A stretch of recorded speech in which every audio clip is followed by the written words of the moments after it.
இன்றைக்கி நம்ம பார்க்க போகிற டிஷ்ஷு பாஸ்தா. இதை வந்து எப்படி செய்யலான்னு பார்க்கலாம் வாங்க. ஒரு பாத்திரத்தில் தண்ணி எடுத்து வச்சுருக்கேன், அதை சூடு பண்ணிக்கலாம்.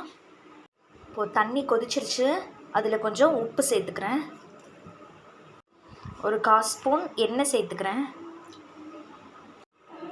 எண்ணெய் ஒரு 3-4 சொட்டு விட்டால் போதும். ரொம்ப ஆயில் சேர்த்துட்டோன்னா பாஸ்தா வந்து ஒரு மாதிரி வலுவலுன்னு ஆக ஆரம்பிச்சிடும். இப்போது தண்ணி கொஞ்சம் சூடாயிருச்சு. இந்த ஸ்டேஜில் நம்ம பாஸ்தா சேர்த்துக்கலாம். இப்போ நம்ம பாஸ்தா சேர்த்துட்டோம்.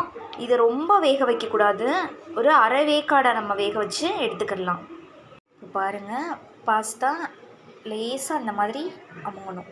இந்த ஸ்டேஜ் கரெக்டான ஸ்டேஜ். பாஸ்தா பாயில் ஆயிடுச்சு. நல்லா இதை வந்து தண்ணி இல்லாமல் ஃபில்டர் பண்ணி ஒரு பிளேட்டில் மாற்றிடலாம். இப்போது பாஸ்தாவுக்கு தேவையான மசாலா ரெடி பண்ணிக்கலாம். அதுக்கு நான் ஒரு பேனில் எண்ணெய் ஊற்றி சூடு பண்ணியிருக்கேன். எண்ணெய் சூடாயிருச்சு.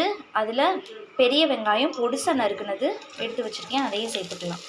வெங்காயம் சீக்கிரம் வதங்கிறதுக்காக உப்பு சேர்த்துக்கிறேன். க்ரீன் கலர் கேப்சிகம் எடுத்திருக்கேன், அதை சேர்த்துக்கிறேன். ஒரு மிக்ஸி ஜாரில் ஒரு பெரிய தக்காளி பழம் நறுக்குனது, ஒரு பச்சை மிளகாய், 3 பூண்டு பல் சேர்த்துக்கலாம். இப்போ சேர்த்தாச்சு. இதை அரைச்சி எடுத்துக்கோங்க. வெங்காயம் வதங்கினதும் நம்ம அரைச்சி வச்சுருந்தோம் இல்லையா, தக்காளி விழுது, அதையும் சேர்த்து மிக்ஸ் பண்ணிக்கலாம். தக்காளி சேர்த்ததுக்கப்புறம் நல்லா மிக்ஸ் பண்ணிக்கோங்க, பச்சை வாசம் போகணும். ஒரு தக்காளி நல்ல பச்சை வாசம்லாம் போயிடுச்சு. காரத்துக்கு ஒரு 1/2 ஸ்பூன் மிளகாத்தூள் சேர்த்துக்கலாம். இப்போது மசாலா நல்லா ரெடி ஆயிடுச்சு. பாஸ்தாவை கொஞ்சம் கொஞ்சமாக சேர்த்துடலாம்ல.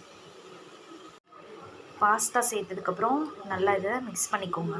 இப்போது இது கூட டொமேட்டோ கெச்சப் சேர்த்துக்கலாம். இதில் பொடியாக நறுக்குன்னு கொத்தமல்லி இலை சேர்த்துக்கோங்க. பாருங்கள், சூப்பராக நம்ம பாஸ்தா ரெடி ஆயிடுச்சு.